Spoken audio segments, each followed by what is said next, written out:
All right, welcome everybody to a online lecture on fallacies. We're going to finish up all the fallacies we are missing before the midterm. Midterm's on Friday, and unfortunately, I can't be in person with you guys on Wednesday, so we're just going to go over all the remaining fallacies now in rapid fire fashion. So, first fallacy for today, we've done many in the past, but the first fallacy for today is straw man. Straw man is when you misrepresent somebody else's argument. So, for example, earlier today I was reading an Atlantic article about how people were misrepresenting something that a politician said in order to make them look bad. Surprise. When has that ever happened before? So the senator said something about using military to stop riots and things like that, and they misportrayed it to say the person wanted to call it the military anytime anybody breaks the law ever, like for jaywalking or something. Straw man. Okay. Extremely common in online debates as well. In addition to politics.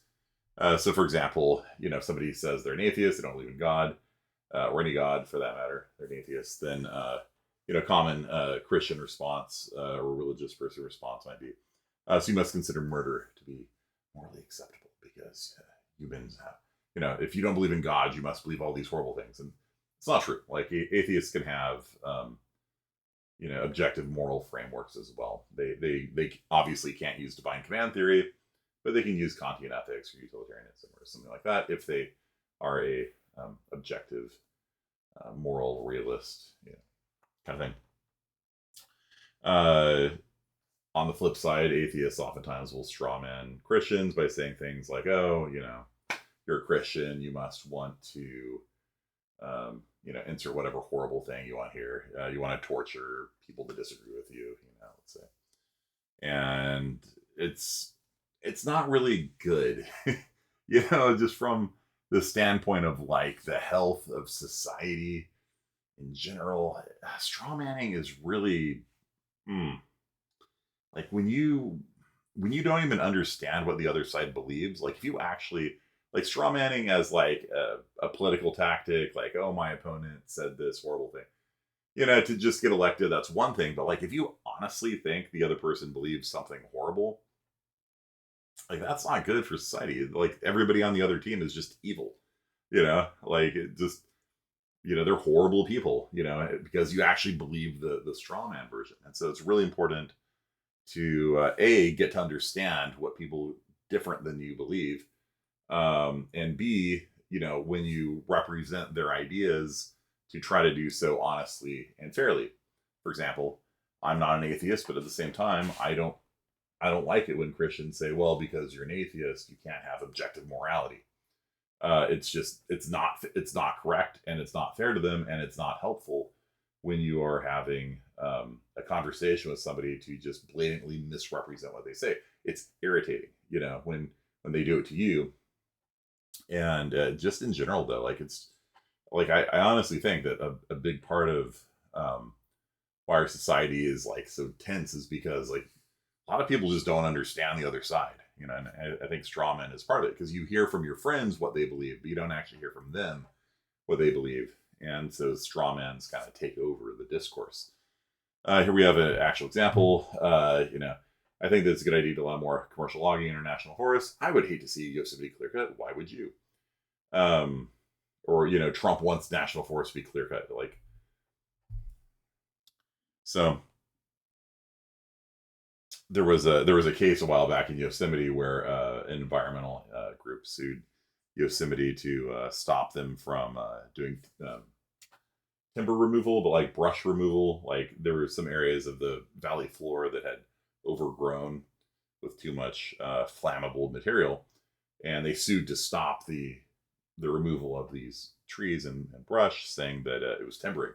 They're basically strawmanning in the law, saying the Forest Service, which was just trying to stop a forest fire from breaking out, they were secretly engaged in a conspiracy to start lumbering up in Yosemite National Park in the valley floor where everybody could see it. It was kind of ridiculous, But then it didn't matter because there ended up being a forest fire and it burned down anyway. So it all worked out for the best. Ad hominem. So ad hominem is when you attack the person instead of the argument. This is one of the most misunderstood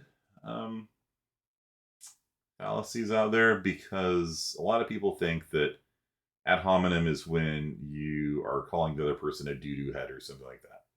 And it's not. Ad hominem is not about being mean to the other person or something like that. It's when you say their argument is wrong because of who they are. Okay? So, for example, if an atheist were to say, a Christian, your argument's wrong because you're a secret Christo-fascist or whatever that ridiculous term is. So anything you say is wrong. That's not proper argumentation, right? Proper argumentation means that if somebody makes an argument, which is a claim supported by evidence, you have to deal with it, and you can't just say, well, of course that's something, a Christo-fascist, whatever the hell that is, would say. So, one of the most popular ad hominem attacks is to compare the other person to Hitler, right? So it's actually got its own name. It's called reductio ad Hitlerum, where you say, you make the other person out to be like Hitler, and it's so trite that it's just absolutely ridiculous, and so common that it has its own name. So, for example, person says, I think vegetarianism is an ethical duty, and person B says, who else liked Hitler? You know what? Hitler drank water. You drink water. You're just like Hitler. That's an ad hominem attack. Okay. So person B here is not saying, here's a principled argument as to why, you should eat meat or something like that. They're just saying, hey, you're like Hitler here because Hitler was a vegetarian too. So person A here says socialism is a dangerous political and economic system that leads to tyranny. And then person B says, well, that's something that a reactionary fascist bougie would say. Again, doesn't argue at all on the points. Doesn't argue on the merits, just attacks the person for who they are. Okay, so here you go. Got a penalty on the field. You got a flag down. All right. So tu quoque is a form of ad hominem that is very specifically an appeal to hypocrisy. So you're not going to see tu quoque and ad hominem on the same option on the midterm, although they could be, because tu quoque is very obvious. Once you understand what tu quoque means, which means you too, it's very easy to pick out if it is on the midterm, which it may or may not be.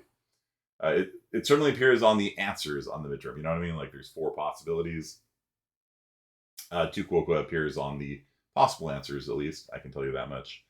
And so what it means is you too. So if you've ever had a sibling, and your sibling is cutting a big piece of cake for themselves and not leaving enough cake for everyone else, and then you go and cut yourself a big slice of cake out of the remaining little bit, and they say, hey, you shouldn't take all that cake, and you're like, well, you did too. That's tu quoque. Tu quoque was when you accuse the other person of doing the same thing. That doesn't mean that what you're doing is right. They shouldn't have taken a giant slice of cake either, right? But it's very common in politics to accuse the other side of being hypocritical, right? Recently with the IVF thing in Alabama, where IVF might be, I don't know what the right word to put it is, a judge ruled that the destruction of human embryos in an IVF clinic was actually destruction of human life. So a lot of IVF clinics are shutting down and stuff like that. And so some people said, well, this Republican lawmaker, used IVF, in vitro fertilization, herself, and then once she got hers, she shut it down. So it's an appeal to hypocrisy. You're a hypocrite. Very common in politics. And to a certain extent, it's warranted, right? It's you're trying to outlaw something that you took advantage of, right? To a certain extent, it's okay. But it's not okay when you're using it to justify your actions, right? If you, if you tell somebody, like the example here, you should do your homework. And they say, well, you're not doing your homework. You too.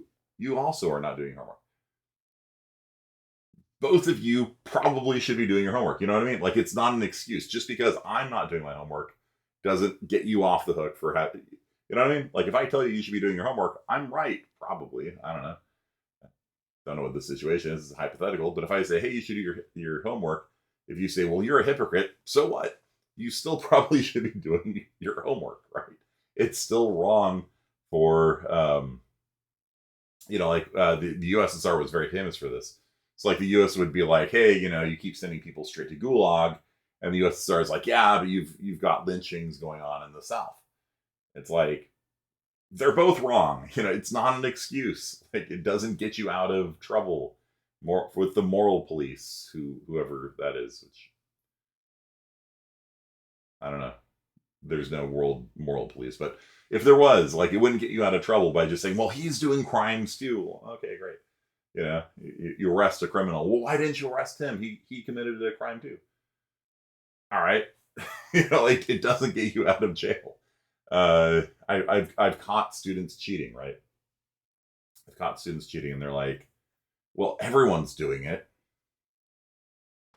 Great. I'll get them in trouble. It doesn't get you out of trouble just because other people are doing, they're using ChatGPT to get, their answers, or whatever. Like, like, you're all wrong. You all should not be doing this. It doesn't help. So tu quoque means you too. It's trying to excuse your behavior by pointing out hypocrisy in another person.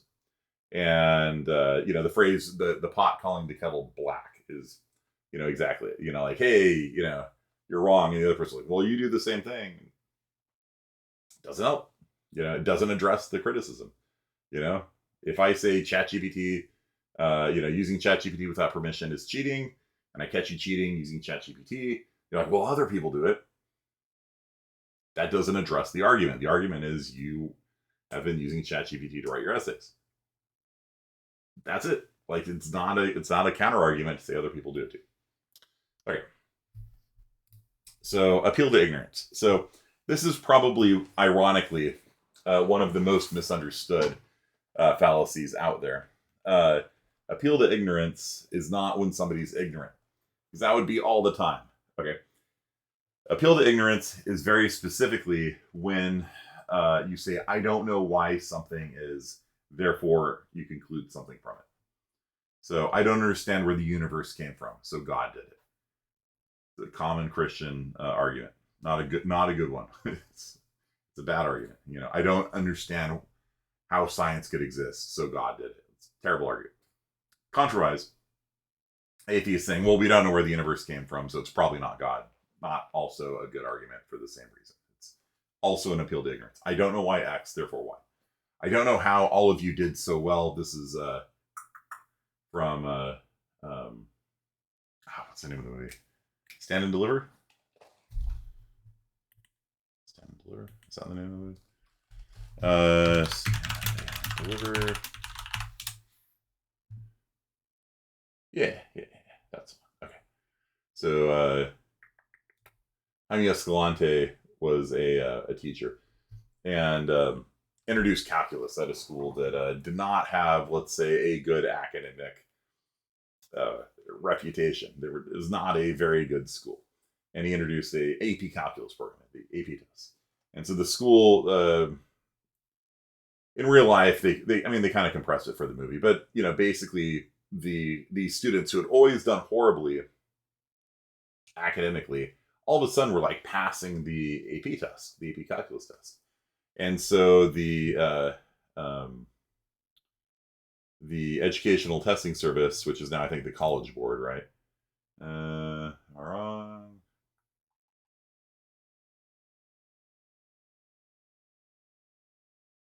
I may be wrong. Who cares? The point is, the people who do the AP calculus test say, we don't understand how you could have passed the AP calculus test, therefore you cheated.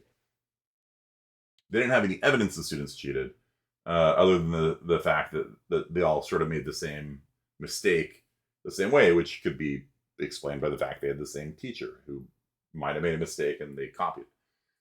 from the teacher, not from each other. There's no evidence that any of the students were actually, nobody got caught during the test or anything like that. But they just said, we don't understand how these students could have done well. Therefore, they cheated. It's a terrible argument. It's absolutely terrible, and it's insulting, right? To the students, to the instructor. And then they ended up having to retake the AP test, which is like a huge hassle, right? To prove that they didn't cheat with, the eyes of the testing service upon them. Terrible argument. We don't know why X, therefore Y. Terrible. Terrible, terrible, terrible. But most students, like when they see appeal to ignorance on the midterm as like one of the 4 possible answers, like, well, that sounds ignorant to me. Appeal to ignorance. Nah.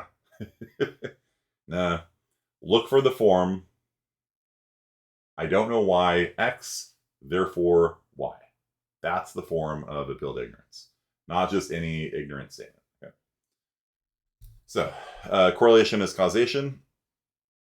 So the phrase that you'll hear a lot is correlation is not causation, because that's correct.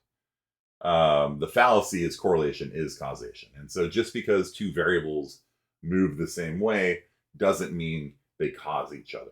Okay, so a famous example of this of this fallacy was during the polio outbreaks. They noticed that in the summertime, polio was more prevalent. So, it also happens in summertime. People would eat ice cream. People would go swimming. And so they thought that swimming and ice cream and all these other summertime activities were causing polio. But in reality, just the people are out and about, and maybe the virus or whatever does better in heat or something like that. It was just summer that was causing it, but everybody was like shutting down pools and not, don't eat ice cream, you'll get polio. Things like that. Fannie Mae, which is one of the largest corporations in America, like, I don't know if any of you guys have heard of Fannie Mae, but they have a lot of assets. They revenue, total assets, $4.3 trillion. So they could probably keep the United States government open for at least 2 months.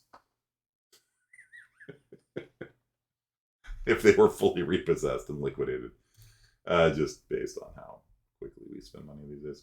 So it's like one of the largest companies in the world, and yet, their executives went before Congress, and they made this fallacious argument. They said, people who have houses versus renting tend to be richer. So if we put more people into houses, they will become richer. And then we got a housing crisis, and the world economy collapsed. It was great. It was a good time right there. 2008. Yeah. So they tried putting as many people as they could into houses, because they're like, well, look, income, like when people are rich, they tend to own houses. Look at that. There's a correlation. The 2 things go with each other. And so because they go with each other, they cause each other. So not only does being rich cause you to buy a house, but if you have a house, it'll cause you to be rich. And they said this before Congress. And Congress bought it. And so they pushed people into taking loans that were not good and they couldn't afford. And then the housing market collapsed, and, Iceland went bankrupt. And, lots of people lost their jobs. Yeah. So these fallacies, like they got some real teeth. They got some real teeth to them. So let me give you some examples of this. This is a great website. Skip verification. I don't care. I'm sure it's safe. Okay, here we go. So let's see. That's funny. Let's see here. All right. So the distance between Jupiter and Venus is strongly correlated with Anheuser-Busch. That's the company that made Bud Light, right? Probably not having great stock prices these days. So you can see that as the distance between Jupiter and Venus fluctuates in terms of astronomical units, Anheuser-Busch's stock price goes up and down. It's correlated. Where's my correlation value? Let's see. Where's my R value? Okay, 0.86 R value. So it's a very strong correlation. It suggests that there is something at work between the celestial bodies and Anheuser-Busch. So astrology was right all along. And Jupiter and Venus control the Anheuser-Busch Budweiser stock price. Bachelor's degrees in engineering correlates very strongly. Look at that 0.997. That's an incredibly strong correlation. It's crazy. That's unheard of. So yeah, like that, like, you know, a lot of people look at that and be like, oh, clearly, not only do getting degrees in engineering cause more electrical generation in Cambodia, but the more electricity we produce in Cambodia, the more people will get bachelor's degrees in engineering subjects in America. This is NCES. Yeah, so it's America. So somehow, and we're not sure how, but clearly, you know, the electricity in Cambodia is causing. You guys understand I'm being facetious, right? As it turns out, they don't cause each other. I think, right? As far as I can tell, you know, me getting an engineering degree would not cause somebody in Cambodia to build a power plant. You know, like I'm reasonably confident that there's no causal connection there, right? Like the person's like waiting, you know, like for May to come around, you know, look at how many diplomas come out. Like, okay, well, we're going to need a nuclear plant, 2 coal plants, and a bunch of rooftop solar. Completely ridiculous. So do you guys understand? Like, you can find values that just fluctuate with each other without having any causal correlation. They don't cause each other. The bachelor's degrees do not cause electricity generation in Cambodia. Electricity generation in Cambodia does not cause people to get engineering degrees. They're unrelated completely. But you just find these spurious connections, which is why the website is called Spurious Connections. Pirate attacks globally correlates. Yeah, look at that. Look at that R value, 0.974. It's amazing. What a strong correlation. Clearly, you know, there's something at work here between piracy and searching for download Firefox. Now, if we're talking about like movie piracy, there may very well be. Like, you don't want Google spying on you when you're pirating Game of Thrones. Global pirate attack count. So, yeah, it's actually a lot of pirate attacks here. A lot more than I would have thought. 115. Yeah. Divorce rate in Colorado correlates strongly with milk consumption. You see this, all these things. These are very tight correlations too. These are very high correlation numbers. But it just because two things fluctuate together does not.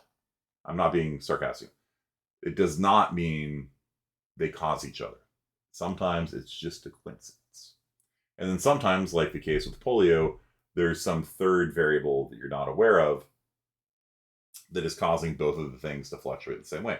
For example, you might argue that eating ice cream causes swimming pools to open up, right? Because, you know, in the summertime people eat more ice cream and the swimming pools open up for the summer, and clearly swimming in the summertime swimming pool causes people to eat ice cream, right? Like, there's clearly a connection between the two. But in reality, there's a third variable at play, which is summer. Yep. Next one, Ipsy Dixit. So you might have heard me say before, this is on my Ipsy Dixit. Ipsy Dixit means my say so. So it means, bro, trust me. You know, trust me, bro. This is true. You know, Helldivers 2 is the most bug-free game of all time. Trust me, bro. You know, that's Ipsy Dixit. So Ipsy Dixit is about as bad an argument as you can make, because you're just making a claim and just not supporting it. You're just like, just trust me, it's true. Bigfoot's real. What's your evidence? Just trust me. I'm telling you, Bigfoot's real. I'm just telling you he's real. It's terrible. At least with ad populum, you know, if a bunch of people think that the Ford F-150 is a great truck, you know, that's actually some, you know, it's like some evidence. Like, you know, if there's a lot of people out there and you know, they have experience with the truck and they're like, oh, it's a great truck, you know, then that's actually something, right? You know, if a lot of people saw aliens, like, that's something. It's not proof that aliens exist, but it's evidence, you know, it's something. Whereas Ipsy Dixit's like, aliens exist. You're like, okay, why? Why do you think so? Just is. You know, Trump asserted after the 2020 election that the election was rigged and was stolen from him. And so I actually followed a lot of the court cases. I'm like, because I'm interested. I'm like, yeah, let's see the evidence. Where's the evidence? These things are rigged. Let me see it. And they always just said, well, it's on my Ipsy Dixit. It's just on my say. So I know the evidence is out there somewhere, but I don't have any right now. And so like he lost every single lawsuit challenging the results of the election because he, and by he, it's like Rudy Giuliani, running the court cases, like was just filing lawsuits. And when the judge is like, "Where is your evidence?" They're like, "It's just, I just believe it to be true." It's not a good, it's not a good take, and judges tend to not like that as well, from what I understand. Okay, you're accusing this guy of stealing him. Where's your evidence? I don't know. I just think so. I just think he stole my stuff. Yeah. So a lot of people will just make up claims, on the internet. They will. If you've ever seen those memes, like, and the man who said that, Albert Einstein, right? I'm sure I've got some C-Dix that's on here.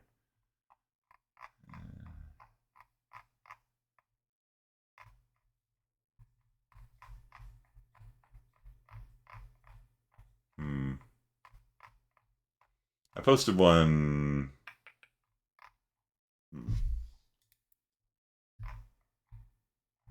Just believe me, I posted some memes. Here we go. Iron Maiden is one of the greatest metal bands of all time. Winston Churchill. There you go. Trust me, it's true. It's true. I heard him say it myself. Just trust me, it's true. Winston Churchill was a huge Iron Maiden fan. He loved Aces High, especially. It's a metal song about the Battle of Britain, which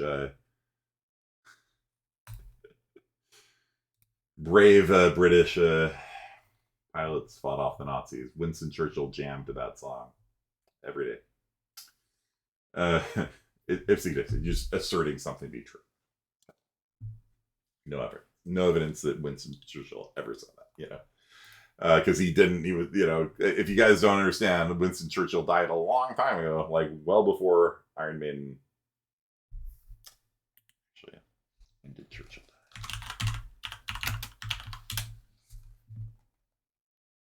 65, and Iron Maiden wasn't until the 80s, I think. I think they're 75. Okay, so 10 years after Churchill's death. Yeah, so there's no possibility Churchill could possibly have said Iron Maiden's my favorite band. Right? Okay. Hand waving. So hand waving is when it's similar to Ipsy Dixit, but it's maybe a little bit better because you're just like, oh, the answer to that is in this book over here. I got this answer from Wikipedia. It's not good. Like, which Wikipedia page? Which Wikipedia page told you that Winston Churchill loved Iron Maiden? Oh, it's just in Wikipedia somewhere. Look it up yourself. That's hand waving, right? Look it up yourself. You do the work. I'm telling you, it's true. Iron Maiden was beloved by every prime minister dating back to Disraeli. Look it up on Wikipedia. It's basically Ipsy Dixit, except at least you're giving some reference. Like, okay, it's in my textbook. Okay, where? What page? Can you quote it? No, you do the work. If you want to prove me wrong, you got to look it up. It's not good. If you're gonna give a citation, give me a page, give me a reference. Pointing at Wikipedia as a whole is completely useless. Wikipedia is a giant website, and I'm not going to dig through every page on it because I can't, for one thing, looking for some vague thing that you may or may not have actually remembered correctly. So if people say, well, go look it up yourself, that's a horrible reference. You don't have to give them the time of day. Why do you believe that to be true? Well, look it up yourself if you don't believe it. Hand waving. Dismiss it. Gone. You don't have anything. You don't have any evidence. Terrible. Yep. So Yeah, sometimes it's a little bit better. Like, I was reading, oh, okay, bring a book over here. I was reading The Greatest Night about William Marshall. William Marshall was the greatest knight. Uh, Helped keep England together during the Second Barons' War under King John. And in that book, there's a story about how William Marshall would go to tourneys that were like big free for alls, but who'd come in with his bros, and so they would like gang up on people. In these free for all melees, they would form basically a fortnight team in a free for all fortnight match, and do quite well. And if you take somebody out, you get to keep their armor. Basically, it involves them paying you, money. And so he made quite a lot of money just doing these tourneys. Call it cheating. I don't know. Maybe it's cheating. Maybe it's dishonorable. I don't know. But he thought it was honorable. I don't know. I'm not a knight. Anyhow, if you don't believe me, read the book. Read the book. Hand waving. Read the book. The Greatest Knight by somebody. The name's obscured on my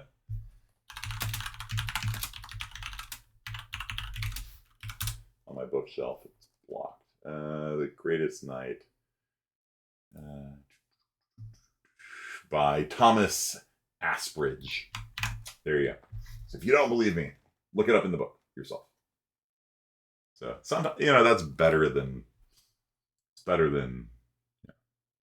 look it up on Wikipedia. It's absolutely pointless. So not all hand wavings are the same, but basically, if you want to convince me of something, like give me a quote, give me a page number, give me the the book. Okay. So at the end of the day, there's going to be 10 questions on the midterm on fallacies, and kind of the big ones for today are non sequitur. Oh, non sequitur we did it last time too, but non sequitur is like when just technically it's just whenever the conclusion does not follow from the premises. But in this class in particular, I use it to mean when just something comes out of left field. Like Thomas Sowell wrote Basic Economics, premise 1. Premise 2, anyone who wrote Basic Economics must be a smart person. Conclusion, it's going to rain tomorrow.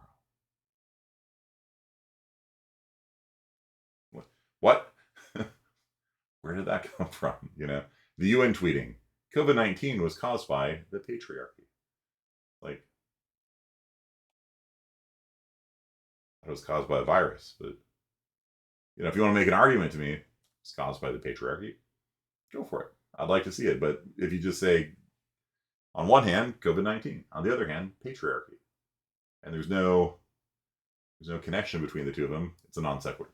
You have to connect the logic together. You have to take your Lego pieces and connect them to make an argument, or it's a non sequitur. Okay. Bare assertion is ipsy dixit, when you just say, yeah, it's true. It's true. It's aliens are going to invade next week. It's true. What's your evidence? I don't. Just trust me, bro. Ipsy dixit.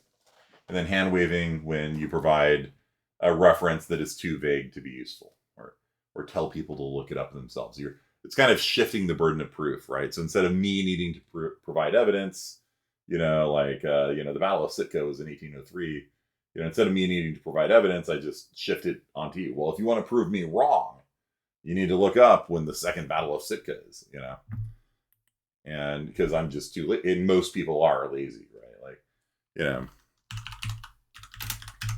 to do this, right? Second Battle of Sitka. Oh shoot, it was 1804. Boom! Look at that. All right.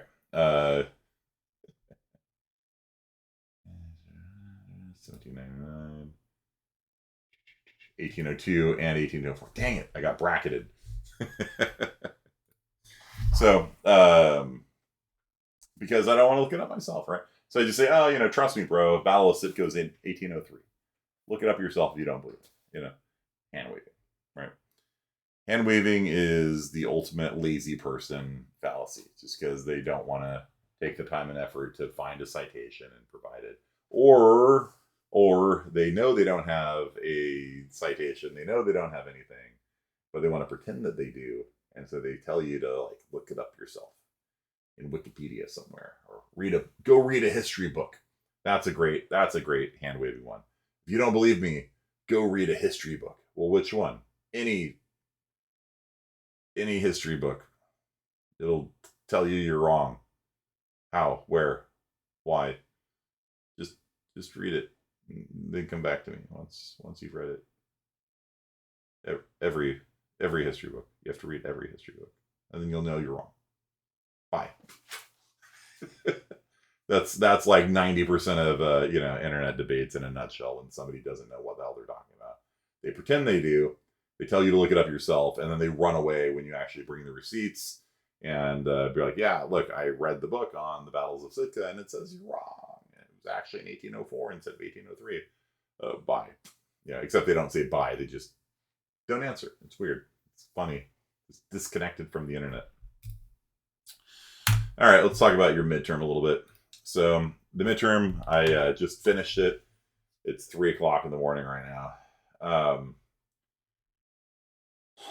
So I counted how many questions were on each topic. I'm cutting it to about 20 questions. 21 if you count the extra credit, because I want the test to take no more than half an hour. So the format is I'm going to I have a PowerPoint presentation, and I'm going to click through each one of the questions. You write down A, B, C, D. It's almost all multiple choice. There's a couple that aren't, like 2 that aren't. Maybe 1 that's not multiple choice. And basically it's A, B, C, D, 4-question multiple choice. You just write down A, B, C, whatever for it. And then after the half hour is up, the rest of the class, you just go. But like, there's some people that need me to go back, and you put on question 5 again, sure. So I go back and play question. You are allowed to bring one. You can bring one cheat sheet, 1 page cheat sheet, front and back. Put anything you want on it in paper and pen, pencil. Like, you can't put a laptop on it. Can't put a USB drive on it and access it. Nah, just handwritten or typed, whatever. Front and back, 8.5 by 11 piece of paper. No holograms. I don't know. Just a regular cheat sheet. In case you have trouble remembering definitions or something, just print them all out. And during the test, you can consult it.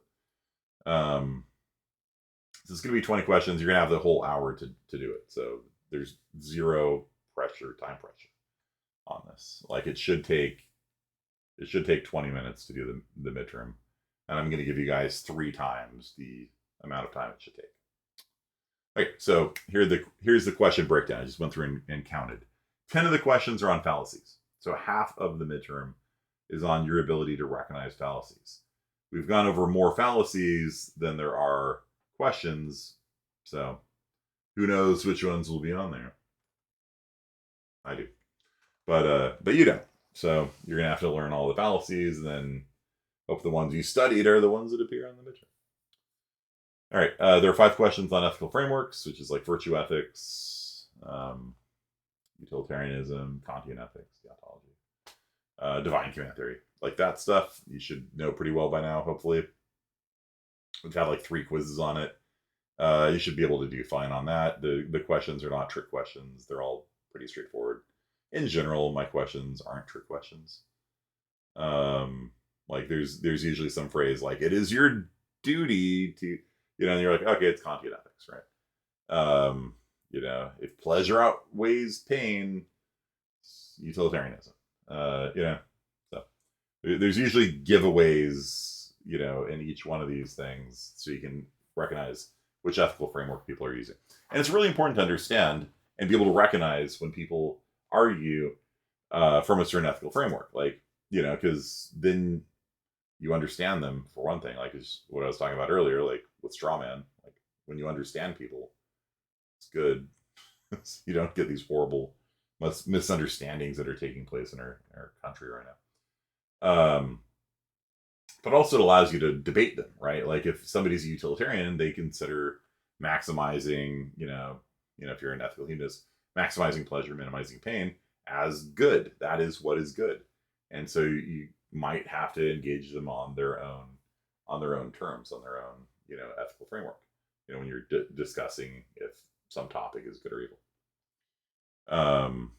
Or you can just say, hey, I don't share your ethical framework. I am a deontologist. And then you can have a dialogue, and it's nice. Like, people can actually get along. It's weird.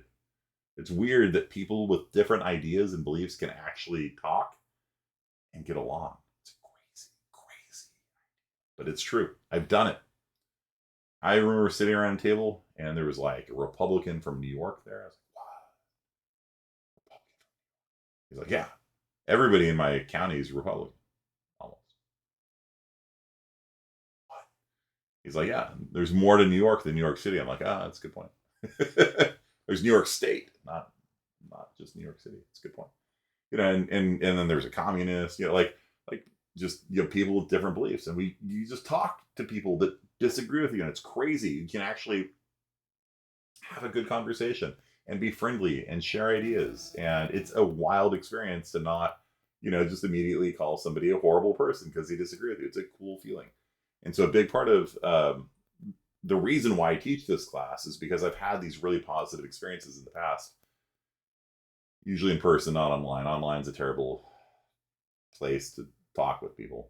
But in person, when you understand the different frameworks that people have, when you understand the different places that people are coming from, you can actually get along with them and have a good positive social interaction. It's crazy. Okay, so the forms of the arguments would be, there's 4 options for the forms of the arguments: denying the antecedent, affirming the consequent, modus ponens, modus tollens. And so there's 3-line syllogisms, and you have to identify, is this denying the antecedent, affirming the consequent? Modus ponens, modus tollens, 2 points for those. There's 1 question on valid and invalid sound, because traditionally students have had the hardest time figuring out if an argument is valid, invalid, or sound. And by valid, we mean valid but not sound. And so there's only 1 of those on there. The students just historically just struggle with that. I'm trying to throw you guys an underhand pitch here. I'm trying to make midterm 1 as gentle and nice as possible, because I don't know, I feel merciful.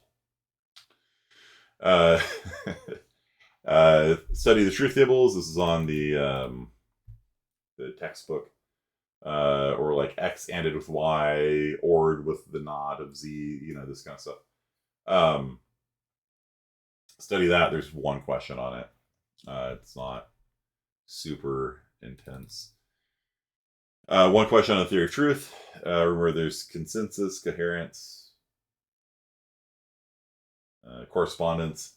It's too many of them to start with co. Correspondence, consensus, coherence, Marxist theory of truth. What else? Pragmatic theory of truth. What else? Deflationary theory of truth. Yeah, so there's 1 question on that. And then the extra credit question could be on anything. Anything. The sum, you were responsible for the sum of human knowledge, which is a answer that I think a Berkeley professor gives anytime. I don't know, maybe UCLA. I don't know. Whatever. It's a great response. Professor, what's going to be on the midterm? You're responsible for knowing the sum of all human knowledge. So it could be anything. And I'm actually planning on changing the questions between the 8 a.m. section, the 9 a.m. section, and the 10 a.m. section, so that like the extra credit questions and things like the slide order and things like that will change, so that if somebody's in the 8 a.m. section, they can't tell their friends in the 9 a.m. section, if they have friends. And this being computer science, odds are fairly low. But, there's always a possibility that you guys are an outlier and are one of the top 99th percentile computer scientists and have friends. And so if you tell your friends in the 9 a.m. section, hey, the extra credit question was on Taylor Swift, then I need to switch it out. So there's going to be 3 variants. I should probably mention that. 3 variant exams: the 8 a.m., the 9 a.m., and the 10 a.m. Okay, but regardless of the variant, this is the point breakdown. It'll be 20 21 out of 20 is maximum. Okay. So you get 105% on the midterm if you do well. And that's it. That's everything I got for you guys. So good luck. I highly recommend pulling up the PowerPoint on fallacies and just reviewing that, because we've gone over a lot of fallacies in this class, and just go over that. There's a file in the files section called Fallacies Cheat Sheet, where I have a one-line summary of every fallacy. Pull that up, use that to study. I've put up on Canvas a bunch of practice midterms. There's practice midterm 1. So I've basically posted every midterm ever that I've written ever. So yeah, basically, if you want to take none of them are going to count for your grade. I always get students asking, like, what if I fail it? Is it going to affect my grade? It's got 35 points on it. All of these things, hopefully, all of these midterms, hopefully, are in a category called do not grade. So they're in a category that doesn't count for your grade at all. So you'll get 30 points, but it's in a category that is worth 0. So that multiplies all of your points by 0. It doesn't count for anything. So feel free. All of them can be retaken as many times as you want. They have a 2-hour time limit on it. For this midterm, you're going to have an hour time limit. Realistically speaking, this midterm should take no longer than 20 minutes. But you're welcome to stay there for the entire hour if you so desire. So you can take triple the estimated time if you want. So we got all these different midterms on here. I've got a makeup midterm, other midterms for like last semester and stuff like that. So yep, plenty of practice material. Gamete, do your best. And if you have any questions, send me a message on Canvas or on Discord or email, I guess. I might check that. Who knows? All right. Good luck, everyone. Peace.